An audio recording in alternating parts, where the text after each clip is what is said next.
어떤 가정이 있었습니다. 남편과 아내가 문제없이 평안한 삶을 잘 살았습니다. 그런데 이 남편의 성격이요, 조금 부득해요. 그래서 지금까지 결혼해서 살면서 아내가 남편으로부터 사랑해 라는 말을 한 번도 듣지 못했습니다. 그런 아내의 소원은 남편으로부터 사랑해 라는 말을 듣는 것이었습니다. 강병옥 권사님,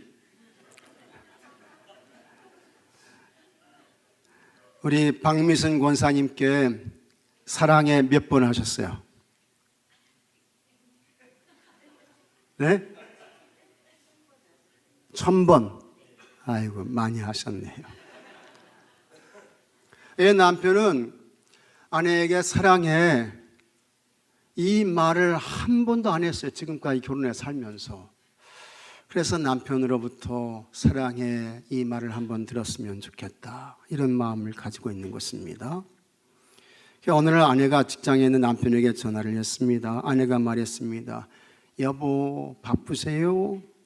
안 바쁘면 한마디 해도 될까요? 그래서 남편이 왜 그래? 하며 부드럽지 않게 대답했습니다. 아내가 조심스럽게 여보, 많이 바쁘면 다음에 할게요 하며 전화를 끊으려고 했습니다.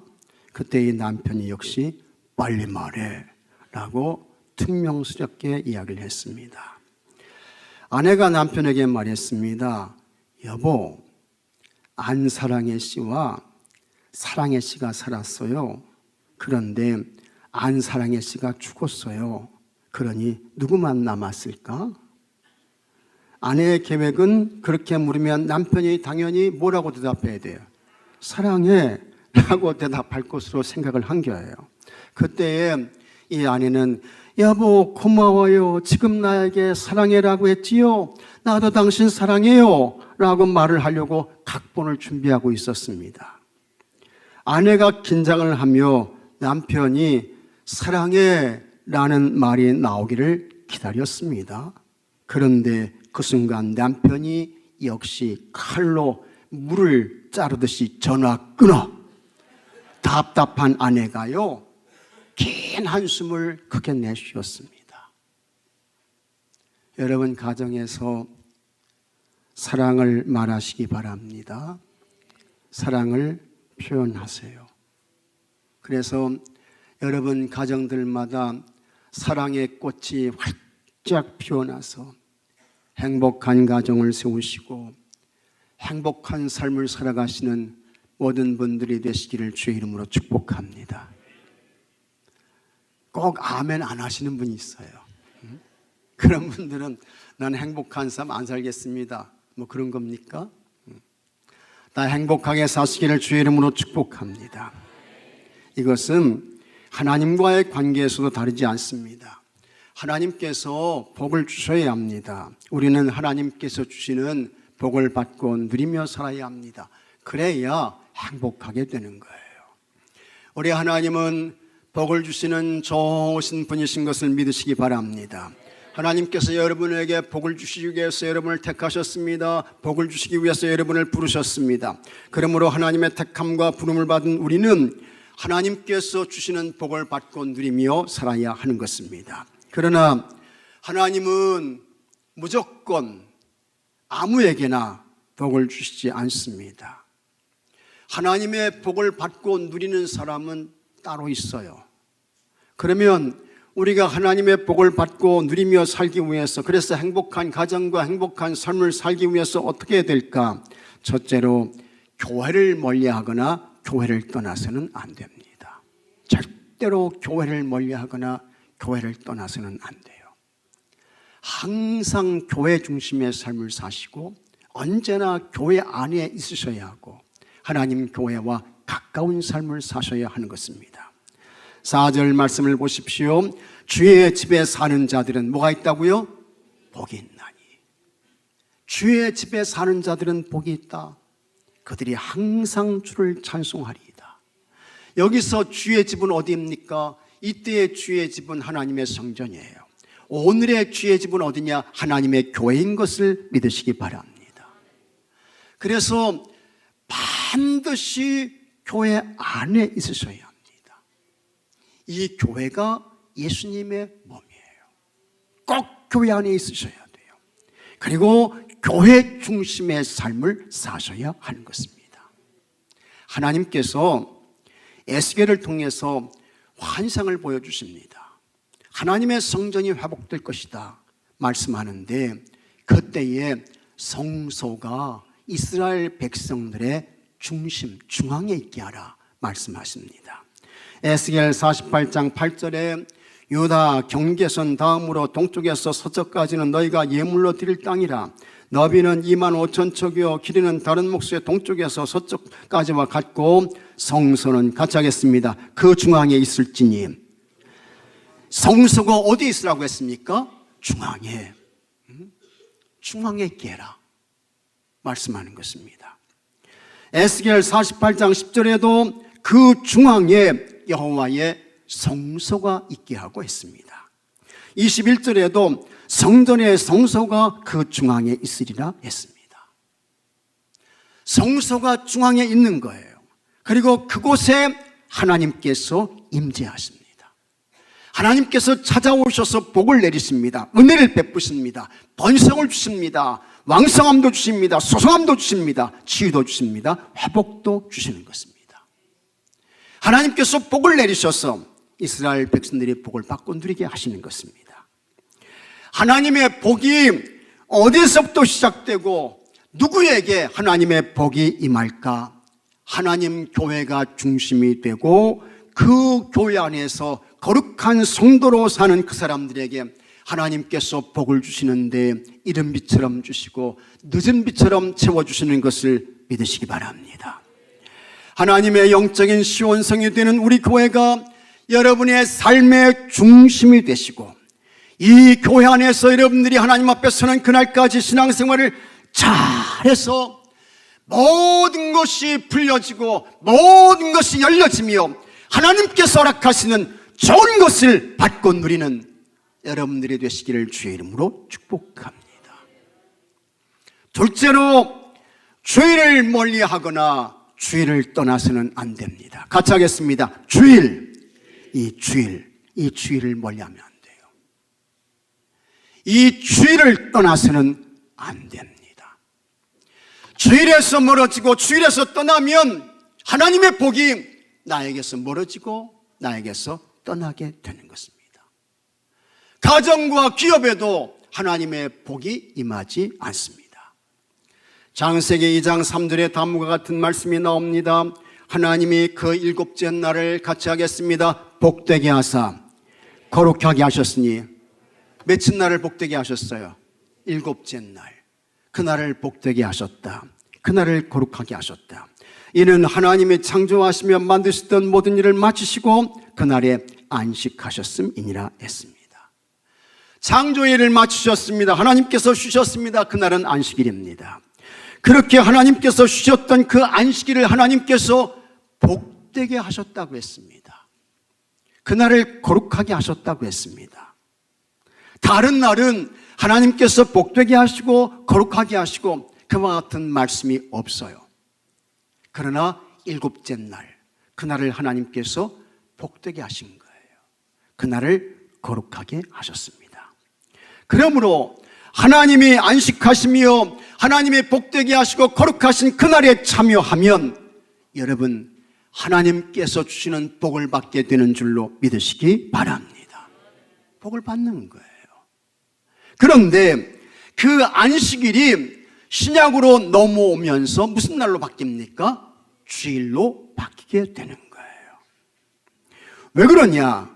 예수님께서 죄와 허물로 죽은 인생들을 구원하시기 위해서 십자가에서 죽으셨습니다. 예수님 금요일에 장례를 했습니다. 토요일 안식일에 예수님 무덤 속에 계셨습니다. 그리고 안식 후 첫날 예수님께서 죽음을 이기시고 부활하시는 것입니다. 안식 후 첫날 예수님께서 다시 사셨습니다. 그리고 예수님의 부활을 통해서 구속의 사역이 완성된 것입니다. 그때부터 교회가 예수님의 부활을 기념하고 성도들이 예수님과 같은 부활의 구속과 영광을 기다리고 기대하면서 주일을 지켰던 것입니다. 예수님께서 부활하신 후에 제자들에게 나타났습니다. 그런데 그날은 주일이었습니다. 이것은 예수님을 뵙고 그 주님을 만나는 날이 언제입니까? 주일이 된다. 그것을 우리에게 말씀하는 것입니다. 예수님께서 부활하시고 40일 동안 땅에 계셨습니다. 예수님께서 하늘로 승천하셨습니다. 그로부터 열흘이 지났습니다. 오순절날이 되었습니다. 보혜사 성령님이 임하셨습니다. 이 땅에 하나님의 교회가 시작되었습니다. 그런데 이날도 언제예요? 주일입니다. 초대교회에서 성만찬을 나눈 날이 주일이었습니다. 사도 요한이 반모섬에서 하나님 나라 천국의 신비의 그 비밀을 받은 그날도 주일이었습니다. 이렇게 주일은 신약시대에 아주 중요한 영적 의미를 지니게 되었습니다. 그래서 초대교회는 교회가 시작된 이후로 안식 후 첫날 곧 주일이 구약의 안식일보다 훨씬 더 영적으로 중요한 의미가 있다. 그래서 그 주일을 성별해서 지키는 것이고 오늘 여기까지 우리가 와서 주일 예배를 드리게 되는 것입니다. 여러분이 이 땅에서 신앙생활을 하면서 부활의 영광을 얻는 것이 최고의 목표이고 바람이고 기대인 것입니다. 이것 때문에 우리가 신앙생활을 해요. 부활의 영광에 참여하는 것은 성도가 얻는 최고의 은혜 중의 은혜입니다. 복 중의 복입니다. 그런데 그와 같은 부활의 영광에 참여하는 은혜와 복을 여러분 주일을 지킴으로 얻게 되는 것을 믿으시기 바랍니다. 또 성도는 주님을 만나고 성령님을 충만하게 받아야 합니다. 주님 만나는 것이 얼마나 복됩니까? 가장 큰 영광입니다. 그런데 성도가 성령 충만한 것, 이것만큼 귀한 것이 없는데 이런 모든 것이 언제 어디에서 일어날까? 거룩한 주일날 하나님 교회에서 예배드리고 찬송하며 기도하며 하나님의 말씀을 듣는 가운데 하나님의 임재가 경험되고 우리 가운데 운행하시는 성령님을 만나게 되고 또 하나님께서 찾아오셔서 여러분들을 만나주시고 여러분을 만지심으로 인하여 치유도 회복도 있게 되는 것을 믿으시기 바랍니다. 뿐만 아니라 주일날 하나님의 사람들이 모여서 함께 사랑의 교제를 나눕니다.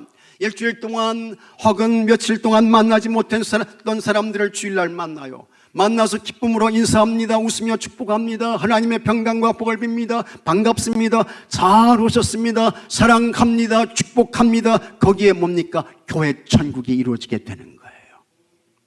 여기 계신 여러분들은 보통의 관계가 아닙니다. 여러분은 예수님 보혈의 피를 나는 영적 형제들인 것을 믿으시기 바랍니다. 여러분들은 다 누구예요? 영적인 형제들이에요. 영적인 형제들. 육체의 피를 나는 형제는 육신의 관계. 그것은 이 세상에 우리의 생명이 끝나면 거기서 맞춰지게 되는 것입니다. 그러나 영적인 관계는 그렇지 않습니다. 우리의 관계는 영원한 하나님 나라 천국까지 이어지게 되는 것입니다. 이런 깊은 관계에 있는 영적 형제를 주일날 만나는 거예요. 만나서 인사하고 삶을 나누고 교제를 하고 그 다음에 축복하고 위에서 기도하고 그런 날이 언제입니까? 주일인 것입니다. 그것만이 아닙니다. 인생을 살다 보면 앞이 캄캄하고 답답할 때가 있습니다. 앞이 막히고 뒤가 막혔습니다. 옆 좌우도 다 막혔습니다. 그때에 하늘은 열려 있어서 하나님의 음성을 들어야 되는데 하나님의 지시를 받고 하나님의 인도를 따라가야 되는데 그와 같은 하나님의 계시, 하나님의 음성을 듣는 날이 언제입니까? 주일이에요. 하나님의 말씀을 통해서 성령님의 감동을 받게 되고 찬송과 기도와 묵상 속에서 우리에게 다가오셔서 말씀하시는 세미한 주님의 음성을 받게 되는 것입니다. 이런 것들이 모두 어느 때 이루어질까? 주일인 것입니다. 그래서 존 뉴턴이 이렇게 찬양했습니다. 44장의 찬송인데 가장 복된 이 날은 하늘 한식 표로다. 주님 오실 때까지 이 날 지키리로다.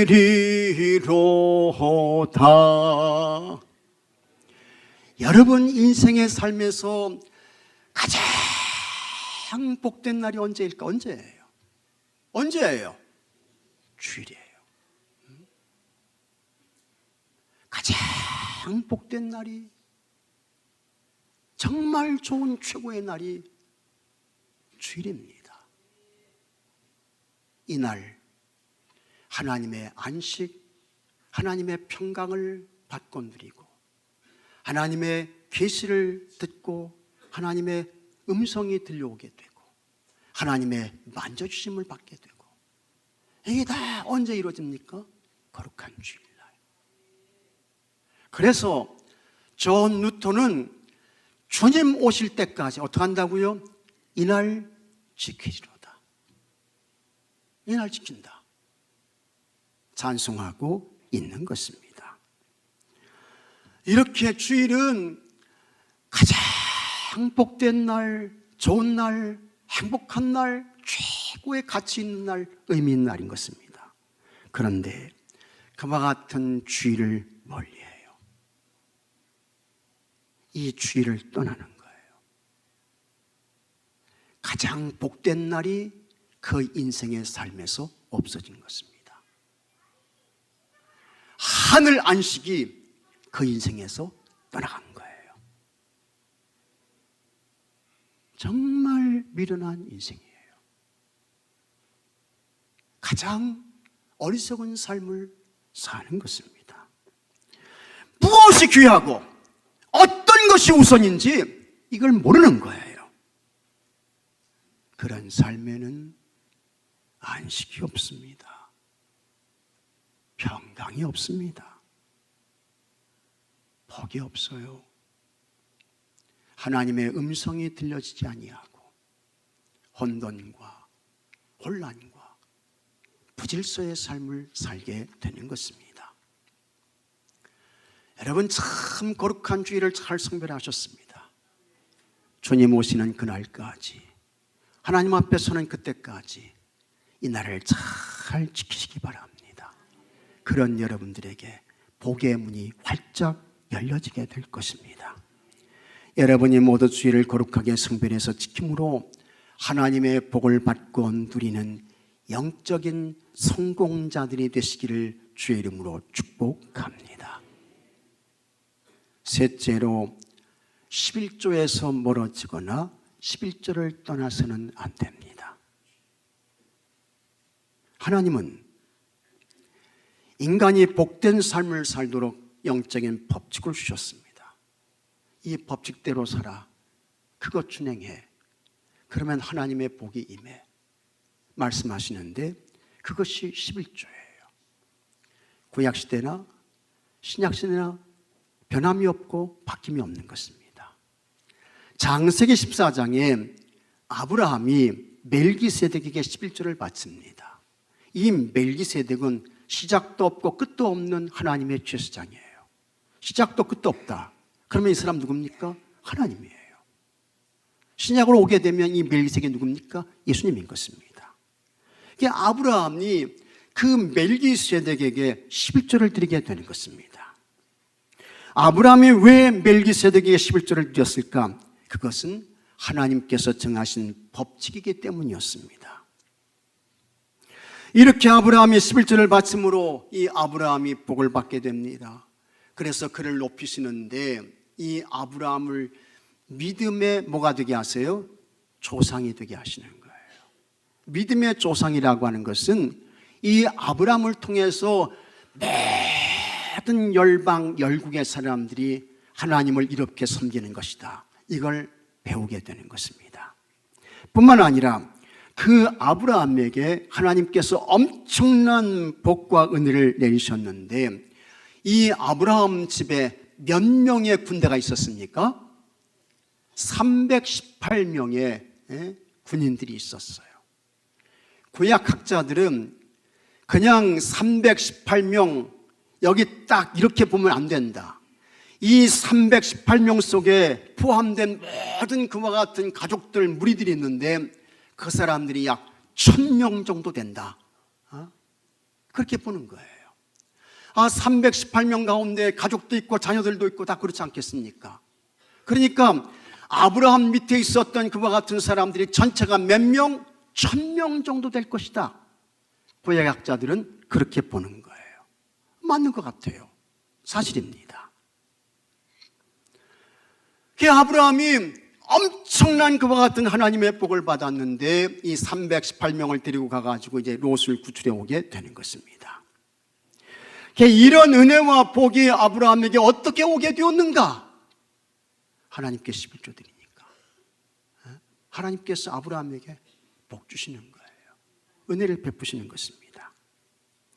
여러분, 11조가 왜 중요합니까? 11조는 단순히 열의 하나를 물질로 드리는 그것이 전부가 아닙니다. 11조는 같이 하겠습니다. 11조는 믿음의 고백이다. 믿음의 표현이다. 믿음의 고백이에요. 믿음의 표현입니다. 무슨 믿음의 고백이냐? 세상 모든 것의 주인, 통치자, 왕이 하나님이십니다. 이걸 고백하는 거예요. 이걸 시인하는 거예요. 그 믿음의 고백과 시인 표현이 뭡니까? 11조인 것입니다. 11조가 이렇게 중요한 거예요.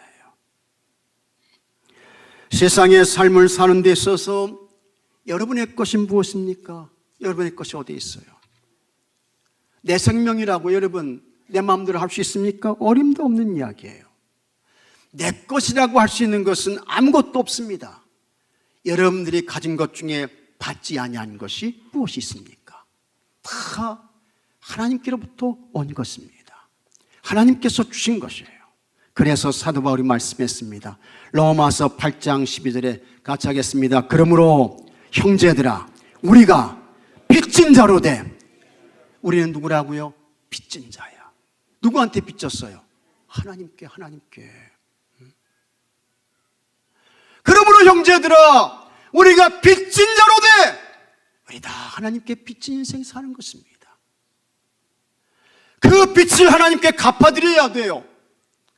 근데 그 믿음의 고백, 그 믿음의 표현, 그 믿음의 행함이 뭡니까?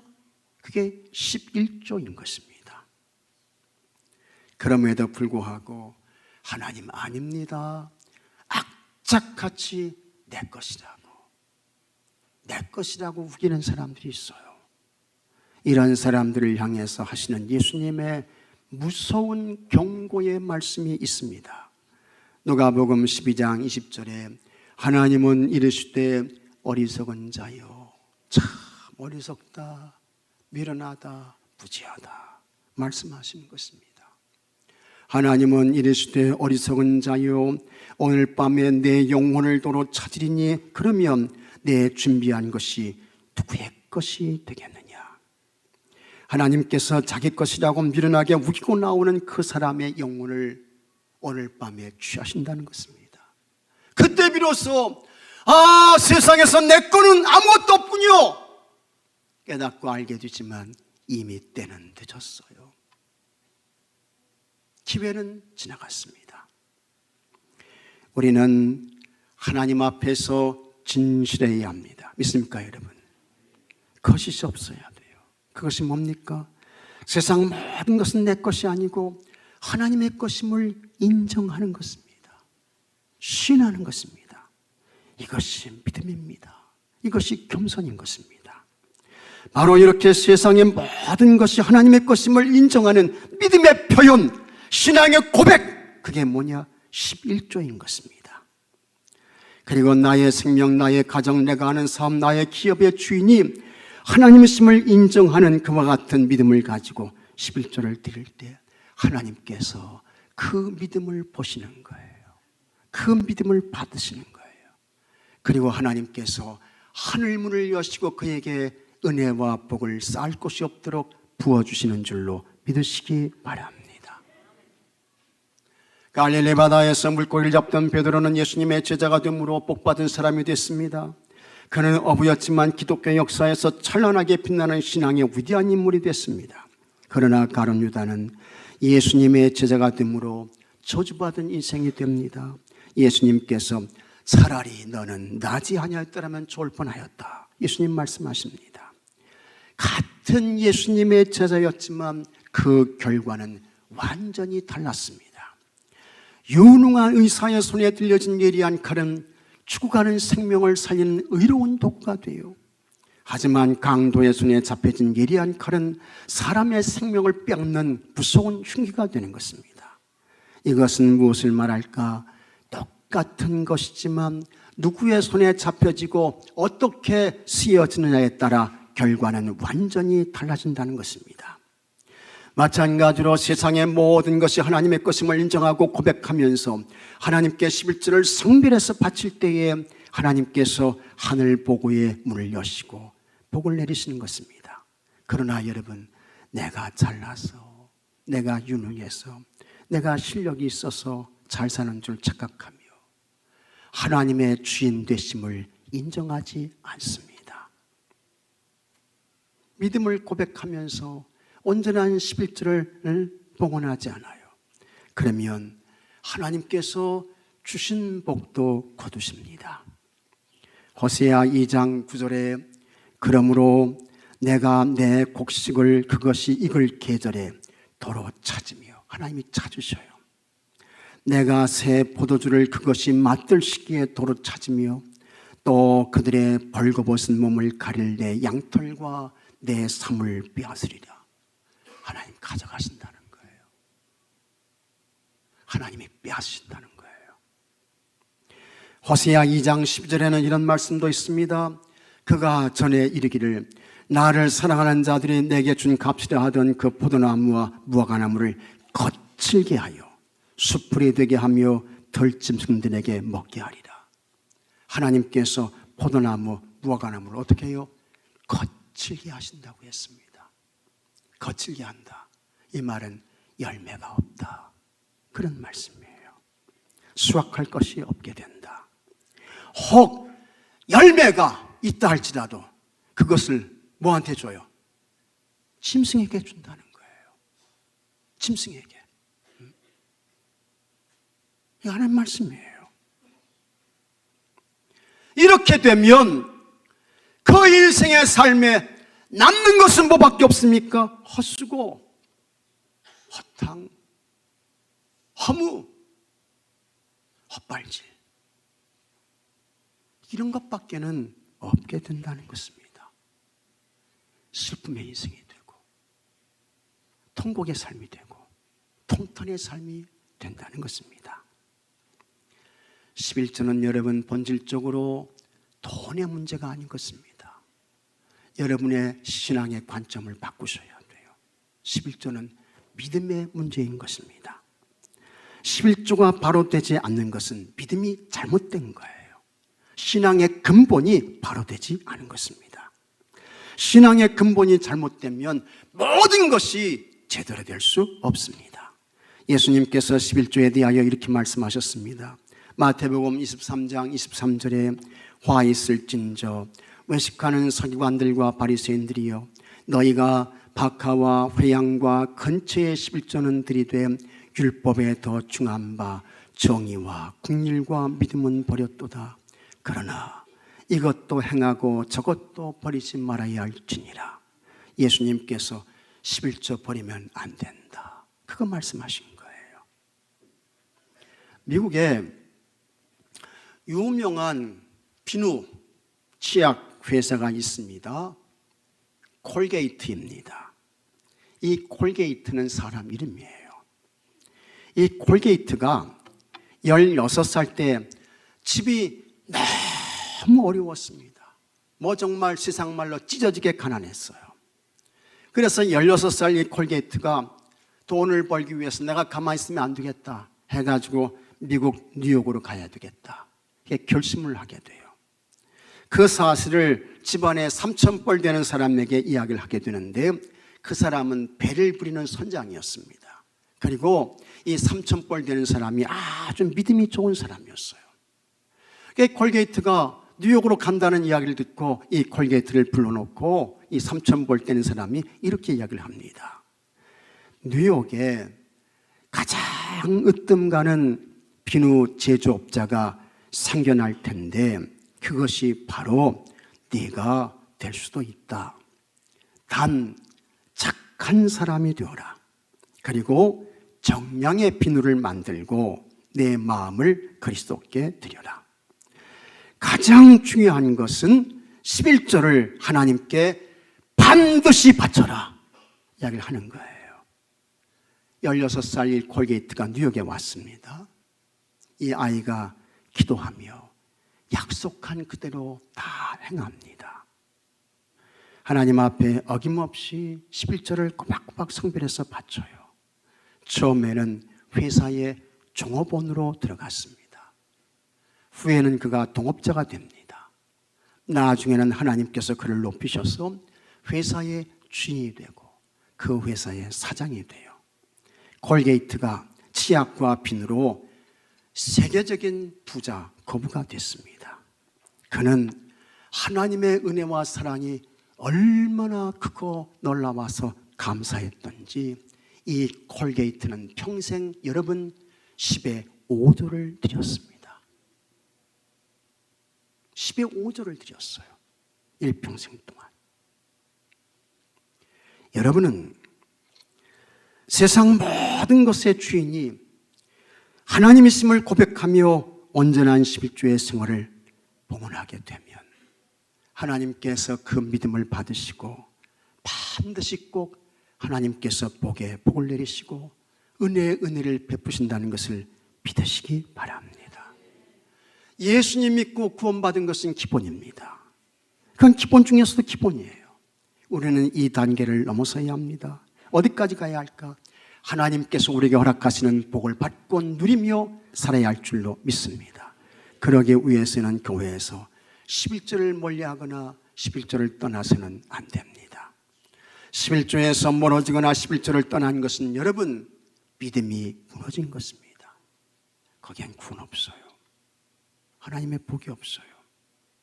예수님께서도 11조를 드릴 것을 명하셨습니다.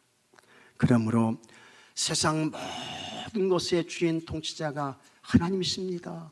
이 믿음을 고백하며 11조를 온전하게 다 봉헌하게 되면 하나님께서 반드시 복을 내리시고 하나님의 선한 손에 도움이 있게 되는 것입니다.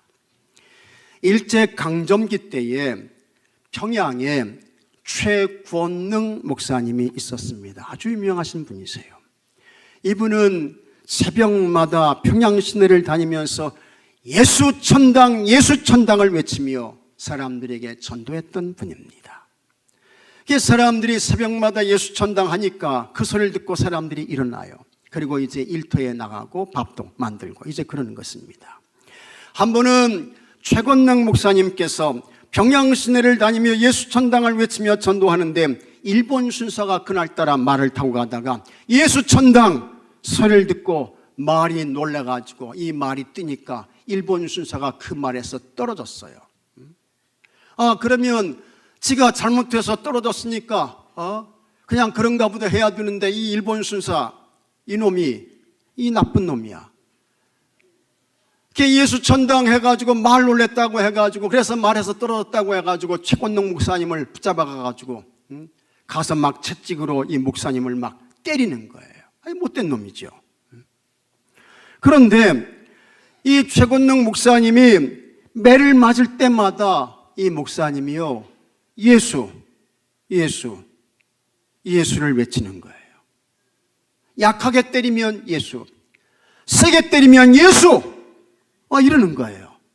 그러니까 이 일본 순서가 이놈이 당황해가지고 당신은 왜 채찍에 맞는데도 예수라고 하느냐 이렇게 이제 묻는 것입니다.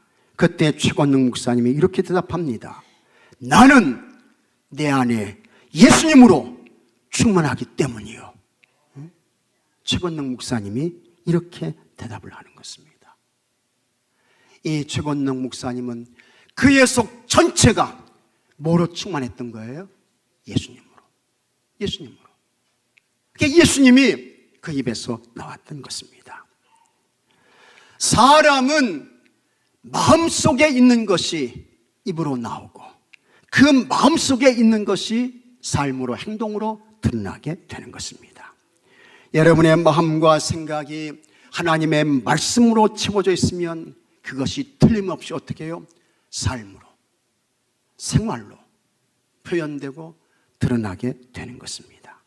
그러나 하나님의 말씀이 여러분의 마음에 없으면 아무리 하나님의 말씀을 설교하고 강조해도 그 말씀이 삶으로 실행되지 않습니다. 100번, 1000번의 설교를 들어도 마음으로 듣고 행하지 않게 되면 소용없는 거예요. 아무것도 아닌 것이 되는 것입니다. 오늘은 여러분 2025년의 새해 첫 번째 주일입니다. 여러분은 하나님께 주시는 복을 받고 누리는 사람들이 되기 위해서 하나님의 말씀을 진지하게 들으셔야 됩니다.